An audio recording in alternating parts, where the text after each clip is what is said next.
Buenas tardes a todos, gracias por unirse a este nuevo capítulo de Conversaciones en la UCEMA. Hoy tengo el gusto de tener como invitado a Carlos Newland, que es uno de los historiadores económicos, yo diría más de los mejores que tenemos en la Argentina, con una variedad de trabajos impresionante. Y les voy a dar un poco de background de Carlos. Primero se graduó como licenciado en Economía en la UCA, después hizo un máster en Historia en la Universidad de Oxford, y de ahí se fue a la Universidad de Leiden, donde obtuvo su doctorado en Historia. Ha sido profesor en ESADE, en la Universidad de Itela, fue Guggenheim Fellow, fue Fortabat Fellow en Harvard, ha sido rector del ESADE, hoy sigue siendo secretario de investigación en ESADE, y tiene artículos publicados en algunos de los journals de historia económica más prestigiosos: el Journal of Economic History, Explorations in Economic History, Desarrollo Económico, Revista de Historia Económica, Hispanic American Historical Review y el Journal of Latin American Studies. Tuve el gusto de trabajar junto con Carlos, hicimos un trabajo que no es tanto de historia, pero que combina, digamos, algunas de las corrientes de investigación que viene llevando adelante Carlos en los últimos años, que es sobre la situación en Chile. Pero la idea es tener una conversación para que nos cuente un poco digamos, un poco de su background, de su historia como historiador, de sus intereses, etc. Bienvenido, Carlos. Muchas gracias por estar con nosotros hoy. Gracias, Emilio. Gracias al SEMA por la invitación, aunque soy también de la casa, pero un placer estar. Sí, me había olvidado de avisar que el año pasado, no, ¿cuándo fue? ¿El 2010? Este año. Este año Perdón. empezaste Sí. a dictar un curso de historia económica en la UCEMA, así que también Sí. es hombre de la casa. Así que, bueno, mira, yo quería hablar un poco de historia, pero antes de hablar tanto de historia, hablar un poco de tu background, qué es lo que te motivó bueno, vos te graduaste, estudiaste economía, pero después te inclinaste por la historia. ¿Qué diría fue un poco los disparadores de esa decisión de orientarte más? Porque empezaste economía, después hiciste historia y después hiciste historia económica, digamos, de alguna manera. Sí, yo tuve la suerte de hacer la licenciatura en Economía en la UCA en un momento, digamos, de oro de esa facultad, donde había, por lo menos en historia, grandes nombres como Ezequiel Gallo, Roberto Cortés Conde, y Guido Di Tella, que también ha tenido mucho interés en los temas históricos, y Pablo Garchunov. Y yo creo que, a ver, me dice que se escucha, a ver si ahora se escucha mejor. Voy a ver. Yo te escucho bien, pero aparentemente... A ver ahora, si alguien marca. Para mí ¿Se se escucha escucha. mejor? Ahí sí, bueno, acerco más el micrófono. Por eso tengo este aparato, porque no sé si tengo muy buen sonido. Bueno, entonces tuve a estos profesores, a Ezequiel Gallo, que era un profesor, bueno, lamentablemente falleció hace unos años, pero fue un gran maestro de generaciones de historiadores, de gente como Gerardo de la Paulera, Eduardo Zimmerman, Javier Ortiz y tantos más. Y era una persona que realmente te transmitía la pasión por la historia, la pasión yo diría, por los grandes temas. A él todo le interesaba, y también tenía algo que es muy importante para el que quiere generar discípulos, es que te escuchaba. Por ahí uno decía estupideces, pero él las escuchaba, las discutía, y eso la verdad que es una motivación enorme para alguien que está tratando de hacer algo quizás de manera muy rudimentaria inicialmente. Después, bueno, el gran Roberto Cortés Conde, también él ya lo tuve a Ezequiel en Historia Económica Mundial y a Roberto Cortés Conde en Economía Argentina. Y también, bueno, eran clases apasionantes. También, no en historia, pero sí en la materia de desarrollo económico, tuve a Guido Di Tella y su ayudante era Pablo Gerchunov en ese momento. La verdad que eran unas clases que eran prácticamente de debate y apasionantes, ¿no? Y él siempre tenía una mirada de desarrollo económico, que es uno de los acercamientos a historia económica, pero siempre voy a recordar esas clases como clases fantásticas, ¿no? De discusión de temas. ¿Y Él tenía casi qué te llevó cómo terminaste en Oxford? bueno, bueno, en ese momento, Guido Di Tella se fue a Oxford, a, a St. Anthony's College, que uno cuando va a estudiar a Oxford tiene que ir a un college, no puede ir a la universidad, y es como miembro de un club que te hace miembro de la universidad. Y él estaba como fellow, ¿no? Recordemos que él fue inicialmente brevemente encarcelado, tuvo problemas y se fue como exilado a, a Oxford, y ya había una relación con St. Anthony's College. Y después también Ezequiel Gallo había estado ahí, entonces un poco ellos me hicieron el puente para que me admitieran y bueno, claro, uno va después allí y bueno, es un mundo impresionante, además es un mundo donde uno está full time. Acá siempre uno trabajaba, estudiaba y sacaba adelante, pero ahí por primera vez tenés un lugar fantástico, un lugar, todavía en ese momento eran importantes las bibliotecas, la biblioteca de Oxford es impresionante. Hoy en día, cuando yo llegué, todavía escribíamos con máquina de escribir. Ah, mira. Y recién estaban llegando los procesadores de texto, que vos ibas a un... Qué año era ese? Yo me fui tipo en el en el 82, Ah, mira. y bueno, En la después época vino de las Malvinas. la revolución de la tecnología, bueno, cambió toda la forma en que estaba. Ha cambiado el Pero, trabajo de... perdón, ¿te fuiste justo con el tema de las Malvinas? Sí, justo después, sí, Ah, casi no bien. voy por eso. Después la tecnología cambió mucho la forma en que hacemos historia, porque antes solo había archivos y bibliotecas. Claro, Hoy tenés el mundo digital que es impresionante, que extraordinario. está creciendo de manera y que cambia la forma en que hacemos historia, porque ya muchas de las fuentes que usamos están en la Tan web. disponible.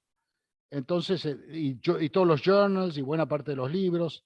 Así que es un trabajo más limpio, o los diarios, que el que teníamos nosotros, que teníamos que ensuciarnos las manos. Igual hay muchísimo que no está en, en, en formato digital y por eso tenemos que seguir visitando archivos y bibliotecas. Así que bueno, me metí ahí, ahí empecé, después de varios temas que traté, terminé interesándome mucho en un tema que es casi único, que fue la privatización de la educación bajo el gobierno de Rosas, que fue entre 1800, digamos, 38 y 1852.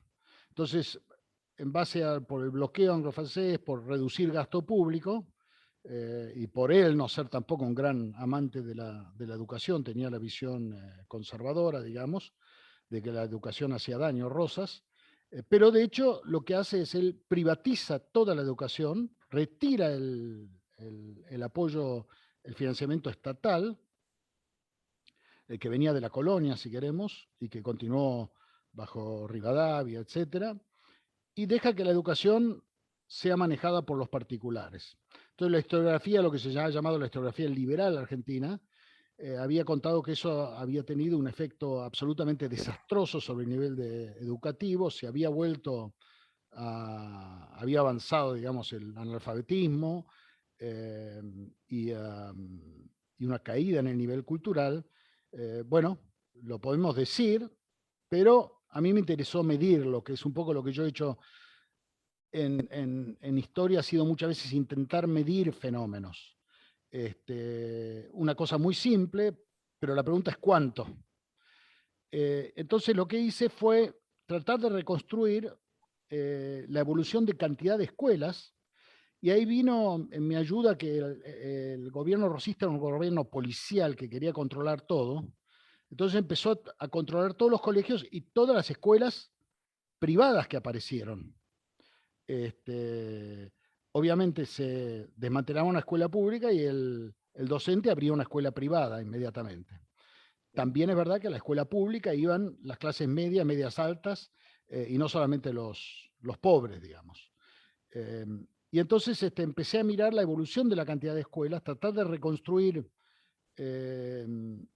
la tasa de escolarización en base a las escuelas existentes, y me apareció un mundo increíble de escuelas, pequeñas escuelas privadas, regenteadas por lo que eran las empresarias de la época, que eran mujeres. Ah, mira. Entonces aparece un mundo de entrepreneurs femeninas que armaron escuelas y cubrieron el bache ese, y también profesores varones, ¿no?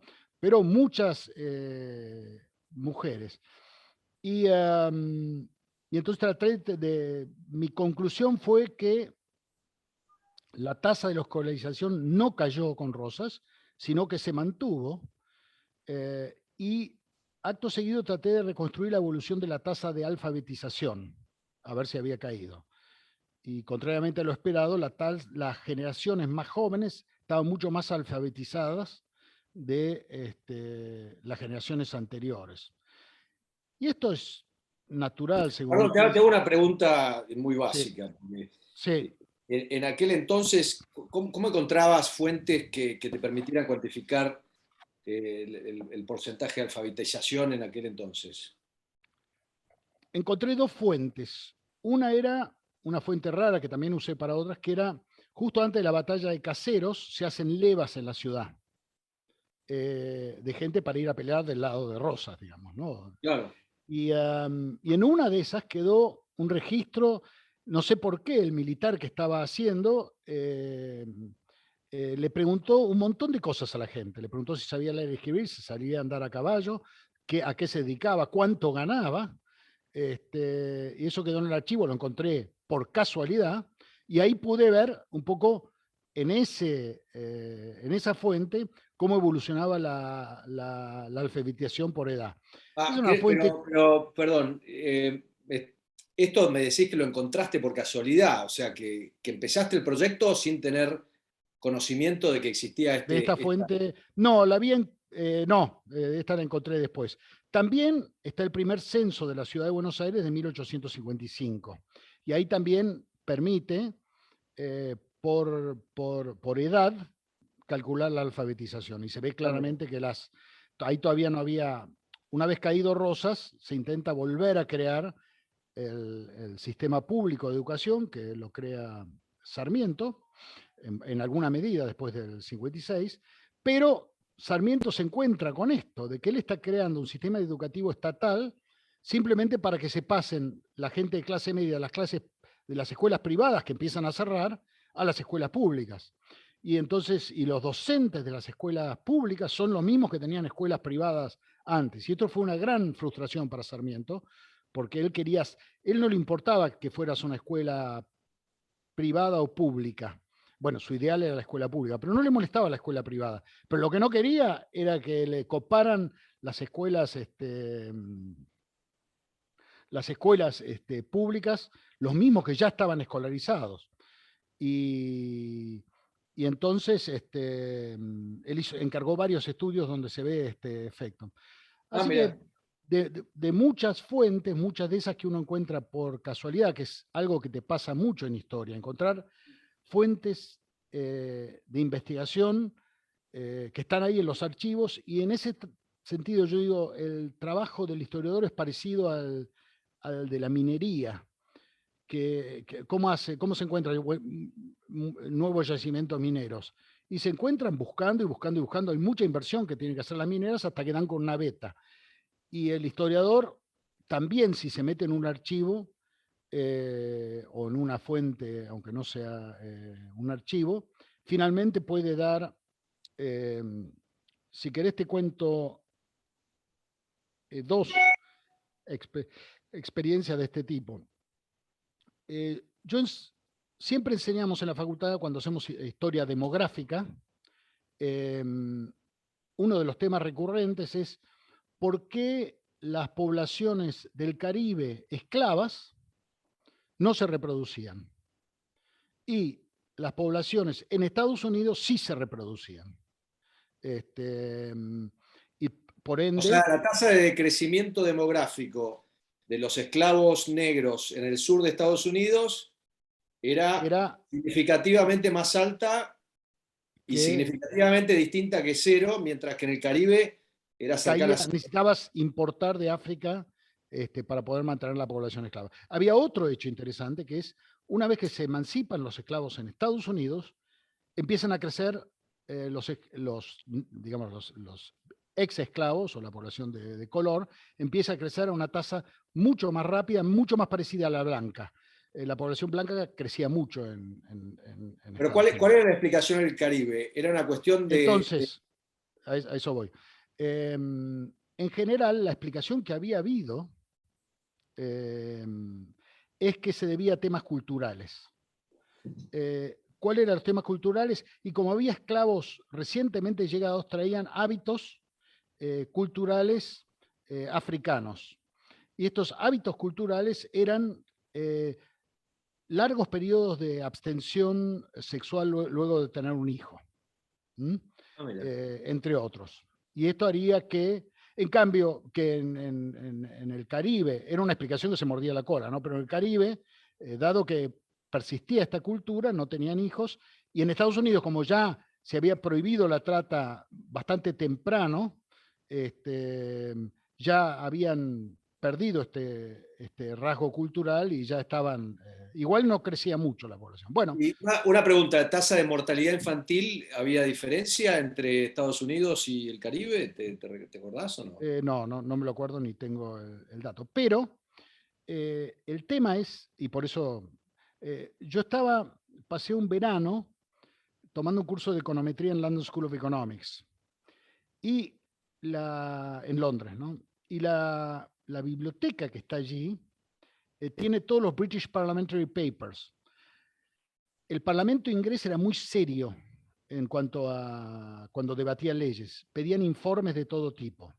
Y cuando se discutió la emancipación de los esclavos, se estaba empezando a discutir en 1830, el Imperio Británico emancipa a sus esclavos mucho antes que los Estados Unidos o Brasil.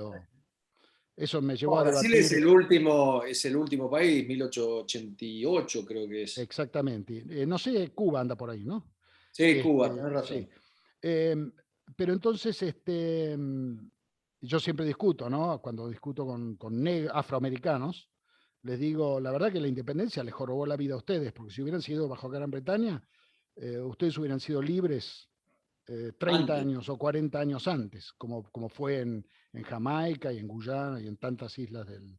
Por ahí el problema hubiera sido distinto porque era de una magnitud muy distinta, pero los ingleses se endeudaron mediante bonos públicos que se terminaron de pagar hace poco, hace unos años, para compensar a los dueños de plantaciones que debían emancipar sus esclavos. En Estados Unidos, los dueños de plantaciones del sur, no querían ningún sistema de compensación y también era una cantidad del capital tan gigantesca que probablemente hubiera sido difícil.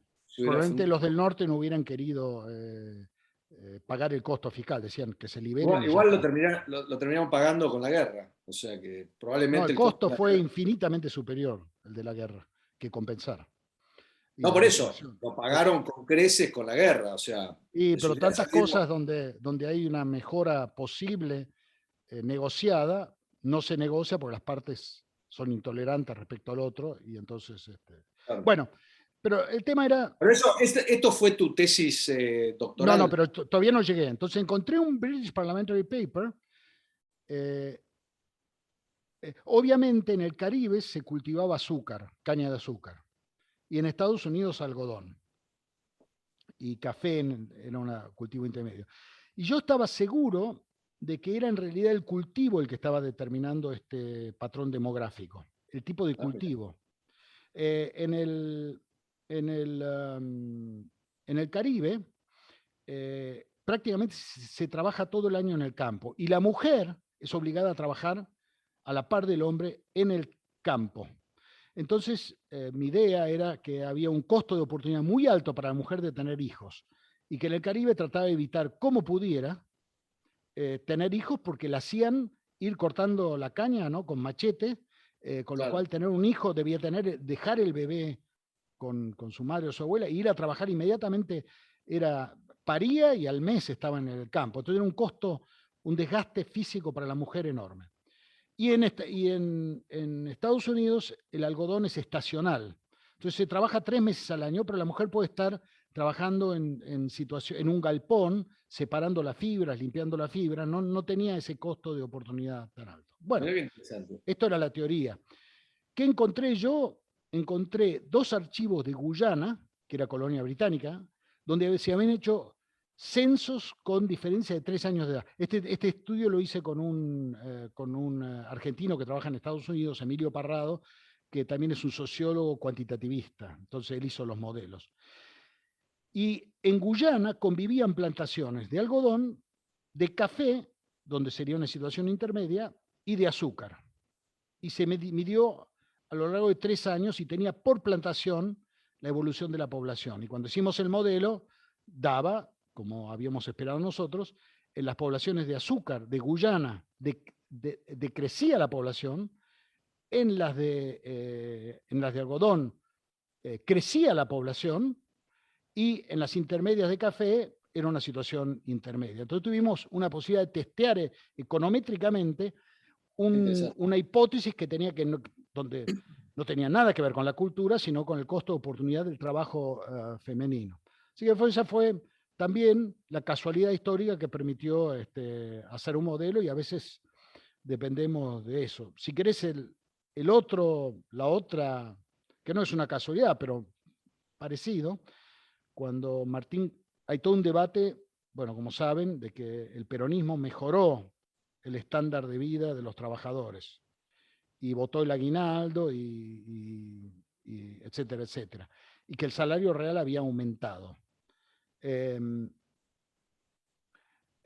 no estaba medido, había una medición de Díaz Alejandro, en base a estadísticas oficiales, que mostraban una mejora, pero de un solo sector industrial, no de la economía en su conjunto. La teoría esta de que era posible por decretos aumentar los salarios reales era repugnante con la teoría económica, porque en teoría económica enseñamos que los salarios reales promedio de la economía tienen que ver con productividad. Y si yo llego a aumentar los salarios reales por arriba de la productividad, lo único que logro es desempleo. El empresario, al ver que el salario está por arriba de la productividad que le genera el trabajador, o por lo menos de una parte de los trabajadores, achica el empleo y ajusta por ese lado. Pero bueno. No, pero eso es un ceteris paribus clásico, digamos. Exactamente. Yo creo que lo interesante del trabajo de tuyo y de Martín Cuesta es mostrar que hubo sindicatos amigos en donde la mejora. Porque hay 2 cuestiones, vos estás planteando 2 cuestiones, porque el salario real tiene que aumentar gracias, o sea, en una economía que funciona normalmente gracias a los aumentos de productividad. Ahora, en la Argentina del 46 y el 47 tenés en el sector industrial, y vos en tu paper lo decís con Martín, que los sectores con sindicatos más cercanos al gobierno efectivamente tienen aumentos por encima de la inflación y por encima, obviamente, por encima de la productividad.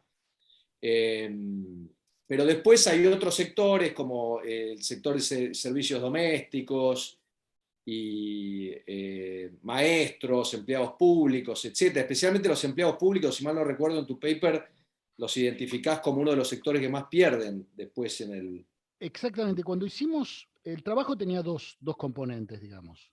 Entonces, a mí me había venido a ver Martín Cuesta, un amigo mío con el que escribí varios trabajos, y me vino a decir, mira, acá tengo estos salarios ferroviarios, y los comparamos con la evolución de la inflación. Y yo vi una caída tremenda del salario ferroviario a lo largo del peronismo. Y me sorprendió. Entonces dije, y lo comparamos con esta serie de Díaz Alejandro, donde daba un aumento. Entonces dije, bueno, vamos a buscar más salarios para ver cuál era el promedio del aumento.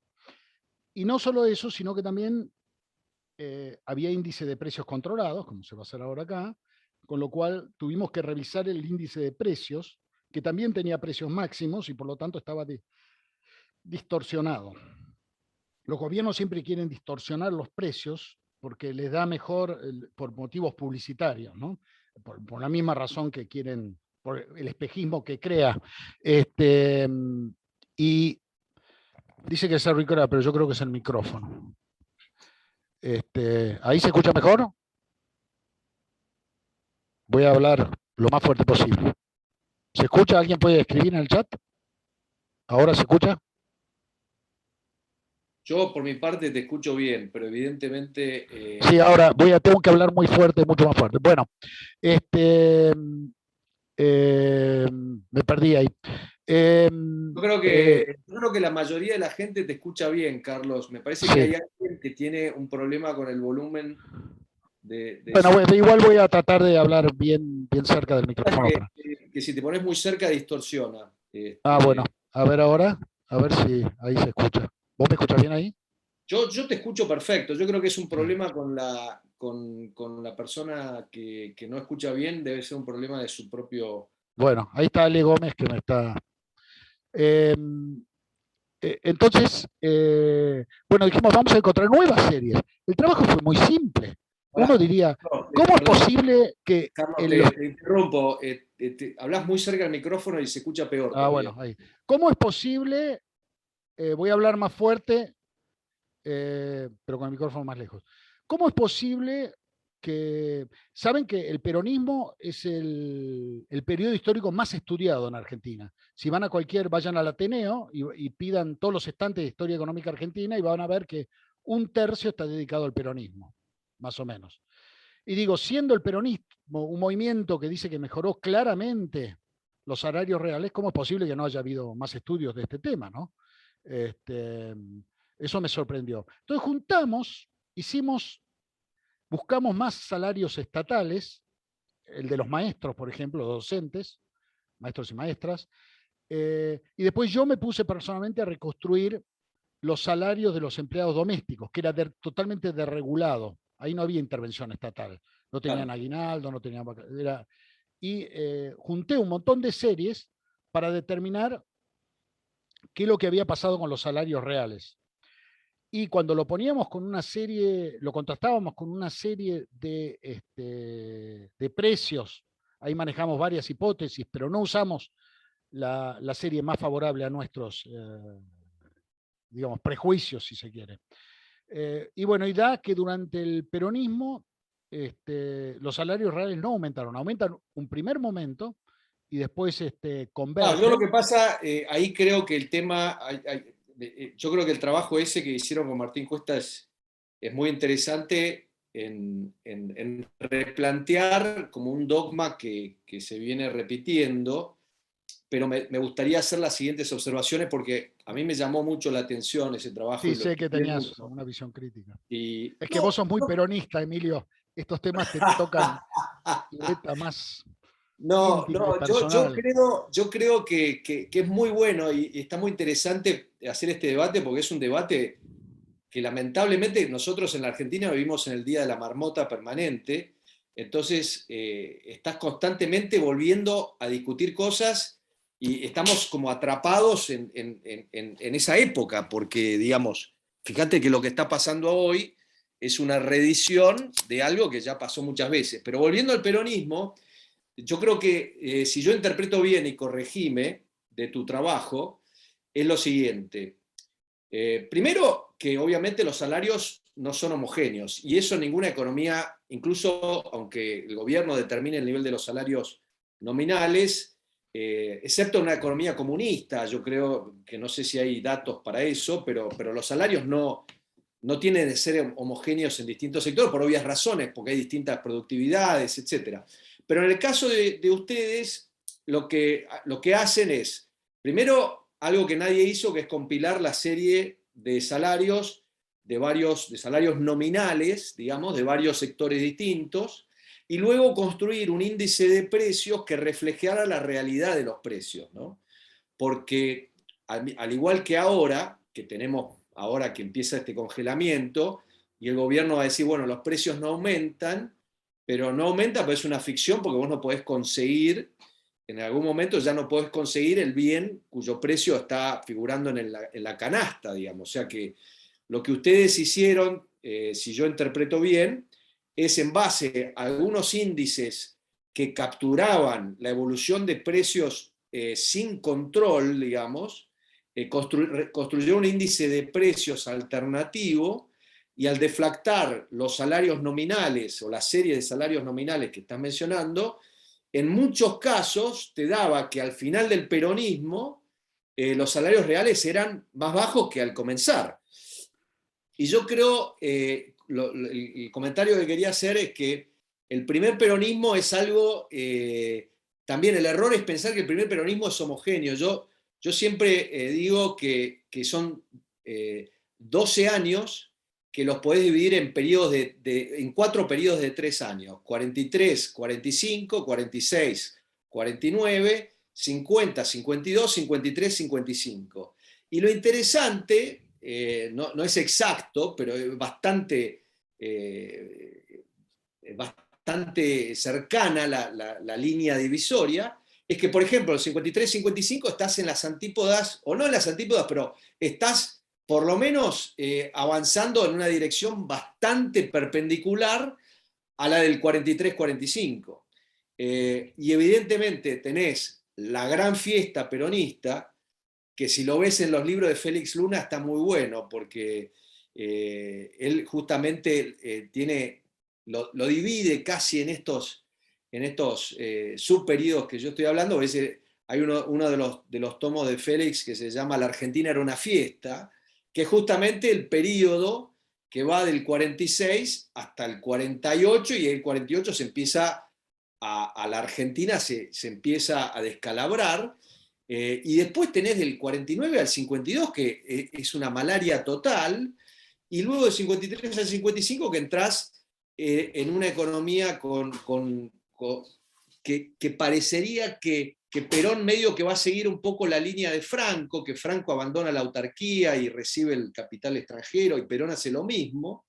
Y bueno, ese experimento más procapitalista del peronismo del 53 termina obviamente con la revolución del 55, pero el punto tuyo es, sí, hubo un gran aumento salario real en la época de fiesta para los más amigos, digamos, del gobierno, pero para el resto, en el 55, si lo comparás con el 45, para un gran porcentaje, que no sé si lo tenés como un promedio ponderado, pero no sé si está ponderado por el nivel de empleo, ¿no? Sí, Pero sí, está ponderado por nivel de empleo.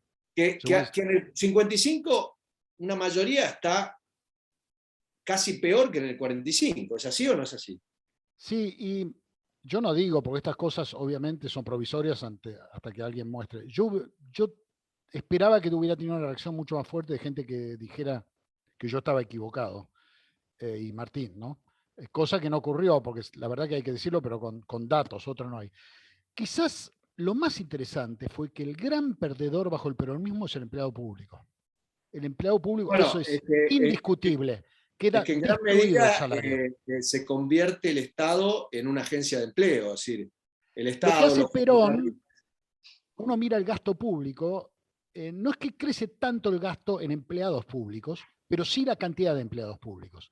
Entonces el PEC por Q sigue igual, pero hay una degradación del funcionario público. ¿Y cómo se nota esto?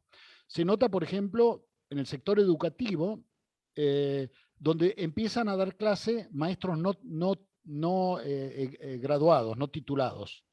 Claro.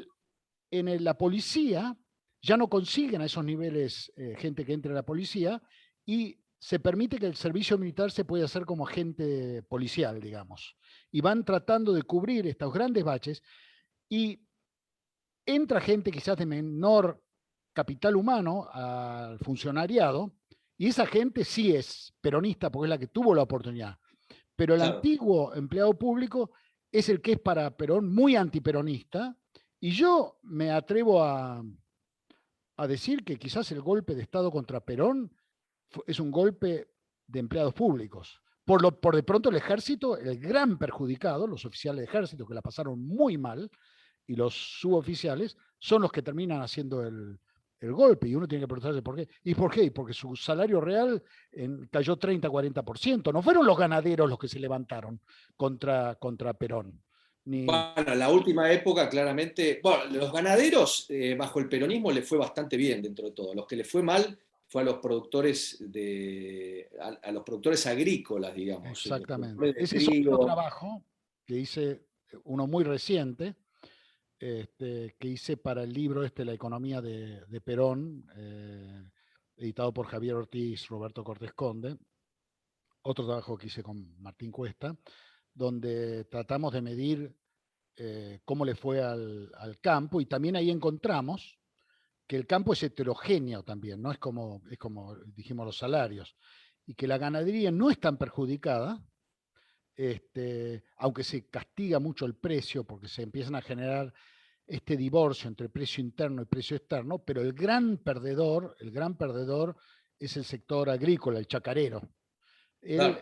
Esos son absolutamente... Que eso, y que eso retroalimenta el problema de que estabas describiendo ahora, porque lo que se produce es una emigración del campo a la ciudad, en parte por este mismo problema que vos estás mencionando. Sí, Lo interesante yo creo es que si vos mirabas a la Argentina del 43, el 43 que es un año clave en donde el Producto Bruto Industrial supera al del agro por primera vez en sí, la historia argentina, exactamente. que son 10 años que viene la industria creciendo fuertemente, 100.000 personas por año llegando a lo que es el AMBA, Gran Buenos Aires, y esa emigración interna, esta migración interna tiene características lewisianas, es decir, vienen los migrantes internos vienen de aquellas partes del país que están alejadas de la economía dinámica, de la economía más productiva, es decir, son atraídas por las urbes en donde hay mayor productividad de actividad industrial y lo que pasa es justamente lo que Lewis describe en ese paper tan famoso que en parte le contribuyó al premio Nobel. Pero la emigración que se produce después es artificial en el sentido que la expansión, el uso clientelista del Estado y el uso del Estado como agencia de empleo para dar favores genera otro tipo de migración que no es atraída por las actividades de alta productividad de los centros urbanos, sino de actividades de baja productividad de los centros urbanos. Con lo cual, este círculo virtuoso al que se refería Luis no está ocurriendo después de ese periodo, ¿no? Sí, voy a discrepar un poquito con lo que decís. La, eh, Se castiga tremendamente al sector agrícola, cuando uno pagándole el 30% del precio internacional. Y entonces, que antes del peronismo se pagaba el 60% del precio internacional, Sí. tradicionalmente. Entonces, lo que hace es que el sector agrícola, que es el gran empleador de mano de obra, porque es mano de obra intensivo respecto a la ganadería, empieza a expulsar gente. No solo por el mal precio, sino porque las leyes de arrendamiento fijo hacen cómo funcionaba la agricultura. Iban rotando en los campos, alquilando, arrendando campos nuevos, y una vez que terminaba un ciclo agrícola, había que dejar un tiempo para ganadería para que se recuperara el campo. Eso se corta. Y el pequeño chacarero expulsa su mano de obra que contrataba eh, a la ciudad, y él se queda con un fijo en un lugar donde no le pueden cambiar el contrato, pero empieza a hacer ganadería, que no era lo óptimo. Y así vemos el derrumbe de esto, aparte de las No, políticas. no tenemos una discrepancia ahí. Yo estoy de acuerdo con lo que vos estás diciendo. Sí. Yo creo que hay dos fuerzas que están operando al mismo tiempo. Lo curioso es que Perón en algún momento quiere fomentar de vuelta la población rural, digamos. Porque vos ves algunos discursos, especialmente después del 52, medio como que él quiere de vuelta reforzar, digamos, el daño o corregir el daño que se había hecho, que en parte es, lo que vos decís, por un tema de dañar la rentabilidad de la producción agrícola, pero por otro lado, toda esa gente que viene a la ciudad tiene que ser empleada en algo, y obviamente hay un problema de oferta y un problema de demanda. El Estado Claro, empieza a pero absorber. yo hice el estudio ahí mostrando cómo esa brecha entre el precio internacional con el precio local no es reducida bajo el segundo peronismo, que era el más pro agrario, si queremos, sino que se mantiene muy alta. Pero lo que hace, estrangula en la primera parte de su gobierno al campo de crédito. Prácticamente todo el crédito va a la industria. Y después, en la segunda mitad, hace lo contrario. El crédito público del Banco Nación y otras entidades va hacia el campo, pero no le da mejores precios, le da más crédito. Y eso no No, es, no, claramente no es suficiente. Los es ganaderos tienen mejores precios porque tienen aumento del consumo interno, no caen los precios de la carne de la misma manera, y ellos es bastante notable que uno lee los anales de la sociedad rural del 50 en adelante, y hay un número de los anales perdón, un número de los anales estoy tratando de apagar esto.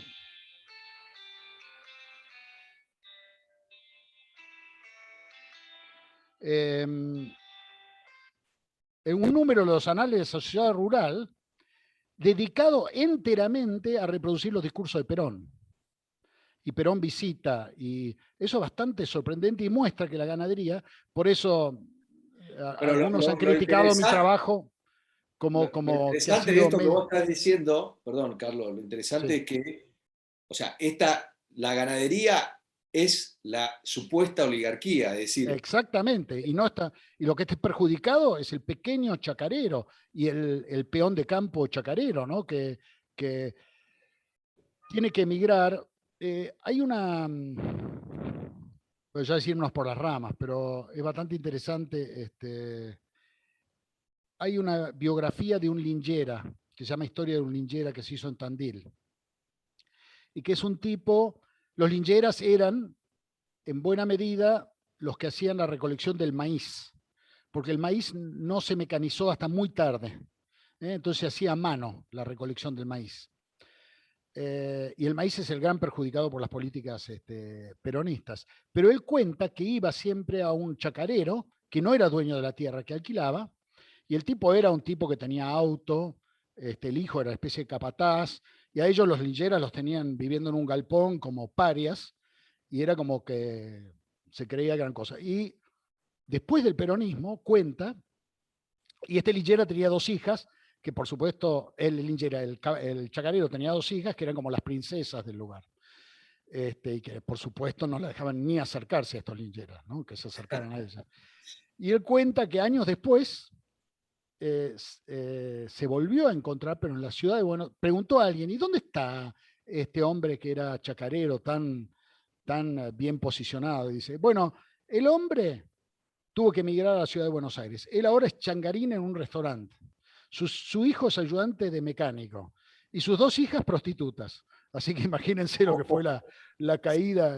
Es muy interesante esa historia de Lingera. no, Porque está en la, y creo que lo que estás diciendo y lo que estamos hablando es un poco, es el tema de este fenómeno tan peculiar en el mundo que es el peronismo, que en realidad no es algo homogéneo, es algo cambiante, es algo que va evolucionando, y que en algunos momentos es totalmente contradictorio con sus orígenes, digamos. Es como que, y entonces, pero hay una tendencia a hablar del peronismo como si el peronismo es algo este, exactamente igual durante esos 12 años, y en realidad es muy distinto, pero volviendo al tema este de los salarios, yo siempre digo que el peronismo es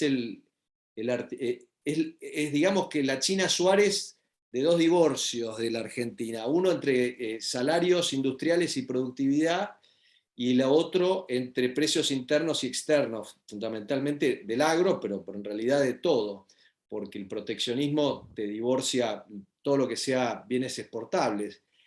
Y la solución del peronismo a lo que vos planteabas al principio, que decías, bueno, los salarios reales solo pueden aumentar si aumenta la productividad, porque si no los empresarios, digamos, bajan el nivel de empleo, que la solución que plantea el peronismo a este dilema es, señor empresario, no se preocupe, yo voy a poner medidas proteccionistas, le voy a dar créditos subsidiados, le voy a dar tarifas subsidiadas, por lo tanto, vamos a mantener el nivel de empleo. O sea, usted no se va a perjudicar, porque si vos haces el análisis básico, decís, bueno, sube el salario real y suponete el gobierno dice, usted no puede echar en ningún empleado, ¿qué es lo que pasa? Baja la rentabilidad del capital, es evidente. Ahora, la solución del peronismo de la fiesta es, señor empresario, no se preocupe, usted no va a perder rentabilidad. Es decir, digamos que la rentabilidad, y eso es muy interesante, yo miré los balances de Siam Di Tela, por ejemplo, y vos ves que hay un cambio en dónde están viniendo las ganancias. O sea, hasta el 46 vienen por margen operativo. Y después del 46 empiezan a venir por debajo del margen operativo. O sea, digamos, Siam Di Tela es una de las empresas que más se beneficia en este periodo, industriales, porque fabricaba heladeras, bienes de consumo durable que tienen un boom fenomenal. Y entonces, obviamente, si vos analizás el estado de resultados y ves que el margen operativo cae, pero que las ganancias totales en relación a las ventas no caen, obviamente estás ganando por otro lado.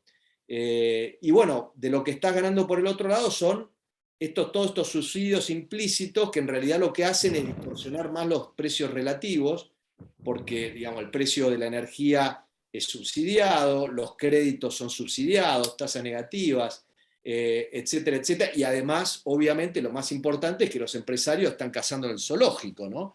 Porque tenés como decía Carlos Weisman, tenés ese proteccionismo radical que hace que los precios de los bienes manufacturados en la Argentina esté totalmente divorciado de los precios internacionales. La otra cosa que es importante señalar también es que incluso que vos pensaras que los salarios reales hubieran aumentado, hay un factor que no es menor, que la reforma previsional que hace Perón hace que los aportes patronales en la Argentina sean de los más altos del mundo, y esos aportes patronales van a engrosar las cajas previsionales que financian unos déficits pero enormes. No, ahí déjame agregar algo. Durante el peronismo se genera el aguinaldo, ¿no? Y eso lo miramos, un sueldo anual por año más. Eh, Cuando medís el impacto del aguinaldo en términos reales por efecto de la inflación, en 2 años el efecto del aguinaldo se ha perdido y se ha absorbido en el mismo salario anterior. Si Claro. no hubo, posiblemente, no Bueno, hubo un aumento. el aguinaldo, cualquier economista te diría, Es el mismo principio, si das por arriba la productividad. o sea, se Es diluye. interesante, hay un video de Perón que les recomiendo, que él da en el 73, da una especie, antes de asumir, da una especie de clases magistrales, no me acuerdo si en la CGT o algo así, ¿no? Y hay uno que él revisa la historia económica. Y es muy interesante porque él dice, bueno, ya para 1953 me venían a ver los sindicalistas ¿Y sabe lo que me decían? Me decían, general, no queremos más aumento de precios. No nos dé más aumento de salarios. Perdón, no nos dé más aumento de salarios. Pero que no haya más inflación. Ellos ya estaban súper conscientes que la inflación les había comido todo el espejismo de los aumentos nominales de salario, ¿no? Y es impresionante ¿Vos cuando... creés que el plan antiinflacionario de Gómez Morales, que muestra una caída brutal de la inflación, especialmente en la segunda mitad del 52 y el 53, crees que es un poco un espejismo o cuál es tu opinión? No, yo creo que hubo una reducción del déficit. Cuando uno ve las locuras de Miranda al principio de la expansión monetaria gigantesca que se dio en la primera parte del peronismo, no fue para aumentar el tamaño del Estado, o solamente, pero en menor medida, fue dando una cantidad gigantesca de crédito al sector industrial. Crédito Y casi después al gratuito. sector, al sector inmobiliario, es decir, el Banco Sí, Hipotecario Nacional se convierte en financista de proyectos inmobiliarios con tasas de retorno que nadie sabe cuáles eran, digamos, y se destruye el mercado de cédulas hipotecarias. Pero yo creo que este tema de los aportes patronales es muy interesante, porque pensá que creo que es en el año 49, 50, el déficit fiscal, cuando lo computás correctamente, el déficit de caja, está en el orden de casi arriba del 10%, es un déficit de dos dígitos. pero perdón, y te agrego algo, no es solo los aportes patronales, están los aportes de los empleados, digamos, de los Por que se supuesto, aplican. cuando vos Y lo sumabas interesante es, si vos restaras, nosotros no restamos eso, pero si vos restaras esos aportes, los salarios dan mucho peor todavía. mucho peor. Porque los salarios Pero, pero lo pero peor de era todo, un impuesto al trabajo a los trabajadores, no a los empresarios. ¿Por qué? Porque esa plata fue a cajas previsionales a los que se le dieron bonos del Estado con una tasa de retorno que era una décima parte de la inflación. O sea, sí, ese sí, ahorro... a eso quería llegar. Sí, La tasa a la cual financian estos déficits es 2,5%, cuando la tasa de inflación promedio durante esos 10 años de peronismo es 22%, 21%. O sea, que a lo largo de, si vos haces el cálculo, a lo largo de esos 10 años licuaste 50% del valor de las contribuciones, digamos. O sea, lo que te dio en el aumento del salario nominal, porque convengamos, el gobierno no te puede dar aumento de salario real, el gobierno te da un aumento de salario nominal brutal, si querés, que si vos lo medís para los sindicatos amigos, en el 46, el 47, realmente hay un aumento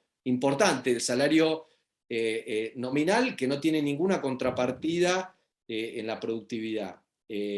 Pero después todos estos aportantes, o sea, lo que te están dando por un lado, te están sacando por el otro, digamos. O sea, mira, la película, si vos viste la película Evita, ¿cuál es el paro más brutal que sufre Perón? El de los ferroviarios.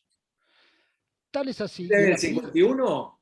sí, y la película Evita es muy interesante, la de Esther Goris, porque está bien hecha históricamente. Y hay un momento que él muestra, se arma, se le pone pesado el paro ese, y la manda a ella a negociar con los trabajadores.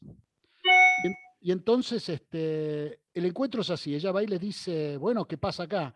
Y hay un joven ferroviario socialista que dice, está toda la película, dice, señora, nuestros salarios están viniendo abajo, queremos mantener el salario y este gobierno lo está despedazando. Y, y Evita le dice algo así, no me lo acuerdo exactamente, pero en vez de pensar tanto en sus salarios, ¿por qué no piensan ustedes en el amor que tiene Perón por ustedes? Y y el ferroviario le dice, ¿sabe qué? Me importa nada el amor que Perón tiene por nosotros. Y ella termina diciéndole algo así como, hijos de puta, les voy a mandar al ejército. Así termina hasta la Esa película. huelga, esa huelga del 51 es muy, muy interesante. Lo interesante, en el fondo, si te pones a pensar, es que, bueno, económicamente es un disparate, o sea, son dos personajes, José Figueroa, vos y yo escribimos sobre esto, que aprovecho para mencionar que con Carlos escribimos un trabajo sobre sobre la ideología subyacente o las ideas detrás de la política económica del peronismo. Y hay dos personajes ahí que son Figuerola y Miranda, que son dos personajes que son uno el que diseña el plan quinquenal y el otro el que supuestamente lo va a implementar.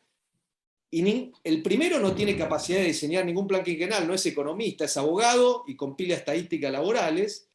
Y el segundo es un empresario buscavidas, que Perón en algún momento lo llama, le dice que es Genio, como un, el como un zar de las finanzas, el zar de las finanzas. Sí, sí, pero en algún momento reconoce que es como un corsario que se lleva un porcentaje de las... y la anécdota es muy genial, ¿no? Pero generan todas estas distorsiones brutales en la economía que obviamente terminan siendo totalmente contraproducentes. Y la crisis, vos fíjate que la crisis empieza a mitad del 48. Mitad del 48 la Argentina entra en crisis y estos son 3 años después del fin de la guerra.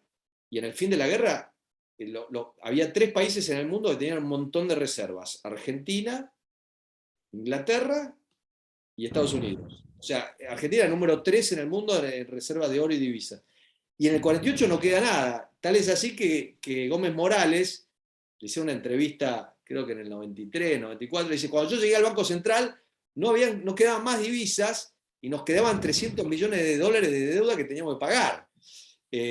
O sea que como digo, el libro ese de Félix Luna es genial, que es la Argentina era una fiesta, sí, una fiesta que después destruyeron todo, tenés que pagarla de alguna manera y todavía la estamos pagando, ¿no? Emilio, Pero, no, creo que queda poco tiempo, pero me gustaría mencionar dos cosas antes de que cortemos. sí, sí, tenemos un poquito Sí. de tiempo más. Bueno, dado que están repasando mis trabajos, hay dos personas acá que están escuchando esta conferencia que me gustaría mencionar y debe Ok. haber otras. Ya mencioné, bueno, con vos. El primero es Alejandro Gómez, con el cual hicimos un trabajo muy interesante sobre la visión de Alberdi sobre los empresarios. Ale es un gran experto en historia empresarial, pero Alberdi dijo que uno de los problemas de Argentina, pero también de América Latina, es que no había un aprecio por lo que hacía la sociedad civil. Parecía que todo era obra de generales y funcionarios públicos.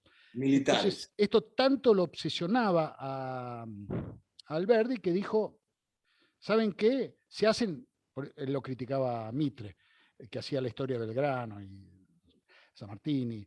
Entonces, él dice, voy a hacer una historia de un empresario ejemplar, que es William Wheelwright, y que creo que nos salió bastante bien, una biografía de Alberti que recomiendo leer, donde él dice, habla del empresario como el del constructor de riquezas. Y también está Cacho Lotterstein en el público, con el cual no escribí nada, pero alguien que quizás, Ale, seguro que lo tenés, pero deberías entrevistarlo en esta serie si no lo tenés, escribió una tesis de maestría en el DITELA muy interesante sobre la corrupción en la década de 1880 y de alguna manera que después yo seguí estudiando el mismo fenómeno en 1920 y 1930. Y ¿cuál es el problema? El problema es que en Argentina, a diferencia de muchos otros países, eh, tenemos una banca pública muy grande. Esto no existía en Estados Unidos ni en otros países. Y esa banca pública es capturada por el poder político. Y ayer, igual que hoy, hay una en regímenes inflacionarios y no inflacionarios, hay una rentabilidad posible de conseguir crédito subsidiado que es fabulosa. Por eso el libro de Cacho Lotterstein se llama Los bancos se roban con firmas. Y es la idea, porque creo que, no me acuerdo quién era, si era Vélez Farde, alguien le dice, cuiden las llaves de las cajas que alguien va a venir a robar. Y él le dijo, no, no las cuiden nada. Acá los bancos se roban con firmas. ¿Qué firmas son? Y la de los créditos que le dan a ciertos individuos, que pueden ser absolutamente gigantescos. En la década del 30, Patrón Costas, que era el gran jerarca conservador político de Salta, tenía créditos que nunca pagó con la banca pública y privada subsidiada, equivalente a 6 puntos del PBI. Así era el tamaño de transferencias que se daban. Esto lo hice porque yo no pienso que que la corrupción que existía en la Argentina y que ha existido al día de hoy tiene larga tradición en Argentina. Después todo se magnifica, ¿no? Pero que ya existía en Sin personajes duda, inclusive sin duda. como todos los conservadores Lisandro Latorre, considerado una especie de santo laico, era un gran beneficiado del lobby bancario de la época, y Lisandro Latorre, después de sacar unas leyes que favorecían a los bancos privados, recibe un crédito a sola firma que le permitieron comprar una estancia de 60.000 hectáreas en Córdoba. Así que este tema de la corrupción y el sistema, vos tenés un sistema bancario estatal gigantesco y es una invitación a la corrupción, a su captura por los distintos sectores. Y lo hemos visto tantas veces en estos últimos tiempos que no, pero esto tiene orígenes. Así que a mí me gustó mucho y el trabajo de Israel es fantástico, que miró este mismo problema 30 años Ah, mira, muy antes. interesante, no lo conocía, lo voy a buscar. Él hizo No, también, es interesante también. interesante, hizo su tesis doctoral sobre el Partido Comunista argentino, y los judíos y el Partido Comunista. Israel Muy podrá corregir, interesante. pero Me es muy parece importante, muy que interesante porque era el único que sabía Yiddish y podía leer los diarios en ese idioma que se publicaban en Buenos Aires. mirá vos. Listo, nada, una digresión. Y saludos a los No, no, dos. lo interesante, yo siempre digo bueno, Sarmiento dice en el Facundo que un caudillo de un gran movimiento social no es más que un espejo gigantesco en donde se reflejan las virtudes, los vicios, las creencias, las ansiedades de un pueblo en una época determinada. Y creo que es una definición, o sea, creo que es como, en ese sentido, es la explicación sociológica de lo que es un líder populista, y lo escribe allá por 1845. Indudablemente, Perón es un espejo donde se reflejan en proporciones gigantescas, como decía Sarmiento, cosas que estaban en la sociedad argentina. Y Martínez Estrada, que escribe un libro después de la caída del peronismo, dice, bueno, sí, Perón refleja todo lo que existía de la colonia, pero él lo fomenta y lo potencia y lo agranda para que sirva a sus propios intereses, ¿no? Pero el antinorteamericanismo ya estaba, el anticapitalismo ya estaba, la visión estatista, patrimonialista ya estaba. Recordemos que cuando Alberdi escribe el sistema económico y rentístico, dice, la Constitución por sí sola no sirve, sino es acompañada por las costumbres, que es un tema que vos y yo tratamos en este artículo sobre Chile, no sirve para nada. Nosotros necesitamos por lo menos 100 años de esta Constitución liberal para borrar el legado cultural de la colonia, ¿no? Así que es muy interesante y la verdad que da para largas charlas. Yo te quería aprovechar antes de que terminemos, que nos cuentes un poco, que vos escribiste un trabajo que era muy interesante, sobre la referencia de Adam Smith en La riqueza de las naciones, sobre Argentina, digamos, en lo que era en aquel entonces el virreinato del Río de la Plata. Y si tenés unos minutos podemos... En realidad escribí 2 artículos. Ese fue mi primer artículo que escribí, eh, poco después de graduarme, cuando estaba empezando a hacer el doctorado en la maestría en Oxford. Pero después, últimamente, es como un tema que a lo largo de las décadas me siguió interesando. Acabo de escribir hace unos años cómo trata Adam Smith América Latina en la riqueza de las naciones. O sea, son 2 artículos. Lo interesante de Buenos Aires, ¿quién conocía Buenos Aires? Adam Smith está escribiendo en 1760, publica en La riqueza sale en 1776, pero él venía 10 años, y que pueda referirse tanto a América Latina y a Buenos Aires. Eso es bastante sorprendente. Bueno, Respecto, Voltaire, fíjate que Voltaire también en Candide habla de Buenos Aires también, o sea, estábamos en el extremo del mundo, pero evidentemente en la imaginación del mundo europeo, Buenos Aires estaba ahí presente, ¿no? Y él, lo que hace Adam Smith, está muy interesado en usar Buenos Aires para mostrar cómo cambian los precios relativos de los bienes a medida que cambia la dotación de factores. Entonces, en ese momento inicial, él dice inicialmente en Buenos Aires, él estaba leyendo una fuente de 1730, es muy barata la carne, casi regalada, digamos, solo no hay renta y sino simplemente el esfuerzo humano para matar el animal y llevar la carne a tu casa o al mercado. Pero muy caro el pan, porque esto hace que la mano de obra sea cara, porque hay altísima productividad en la ganadería. Entonces, pan caro, carne barata.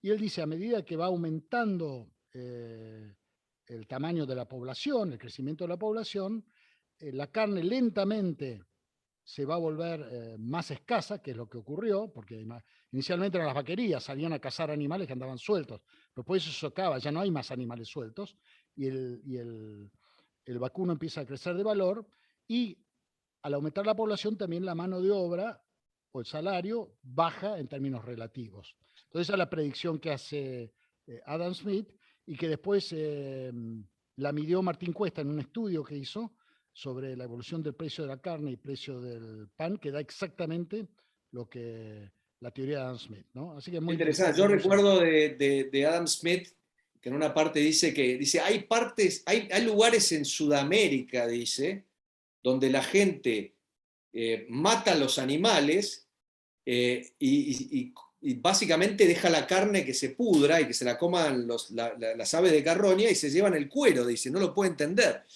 Y si vos mirás, encontré una fuente donde tienen el número de cabezas de ganado por habitante en todo el mundo, en todos los países, desde 1500 en adelante, y en el año 1800, por lejos, Argentina, lo que es hoy Argentina, tiene el número de cabezas de ganado más alto del mundo por habitante. Es decir, y eso tiene unas implicancias muy importantes porque significa que la cantidad de calorías de origen animal que puede consumir el habitante de lo que era el Virreinato del Río de la Plata es mucho más alta que en cualquier otra parte del mundo. Es decir, nadie en otra parte del mundo podía comer tan barato carne en aquel entonces. Incluso después de la revolución, que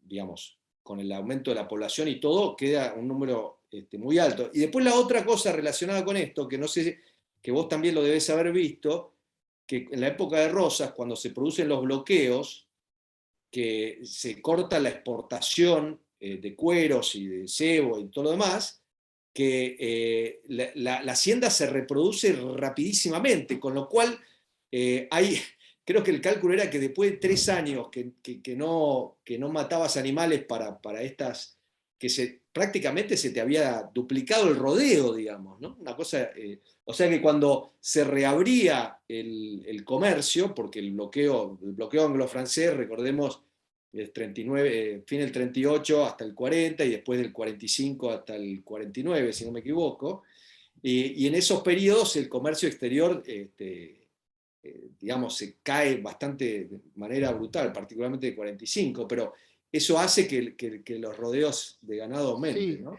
pasa eso, porque esto lo estudié justamente cuando reconstruí la serie de exportaciones del siglo XIX.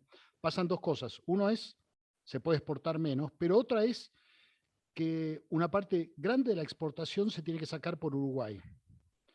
Entonces lo llevan, en vez de embarcarlo en barcos ingleses, que lo lleven al mercado que es Gran Bretaña, lo tienen que llevar en lanchones a Uruguay y ahí reexportarlo. Esto hace que el precio sea muy bajo en Buenos Aires, porque tiene que encontrar, tienen que pagar este costo adicional muy alto de sacar. ¿Cómo descubrí esto? Y porque cuando vos mirás las series de importaciones de cueros de Gran Bretaña, lo que notás es que el total cae, pero no tanto como lo que hubiera implicado un bloqueo hecho por los mismos ingleses, sino que de pronto salta Uruguay o Claro. Montevideo como exportador. Y ese es el efecto y pasa parte, lo que vos decís, y parte es que se saca por donde se puede, pero generando una caída de precio del cuero en Buenos Aires tremenda, ¿no? Bueno, ahora sí, Carlos, creo que nos estamos excediendo bastante de la hora, pero muy interesante, la verdad que está para seguir la charla Exactamente, horas. bastante más. Y no hablé de Nosotros, un 10% de lo que pensaba hablar, así que bueno, será cuestión de hacer otra charla, así que te quiero agradecer mucho. Los trabajos de Carlos Newland los pueden encontrar en una página web que se llama Ideas Repec.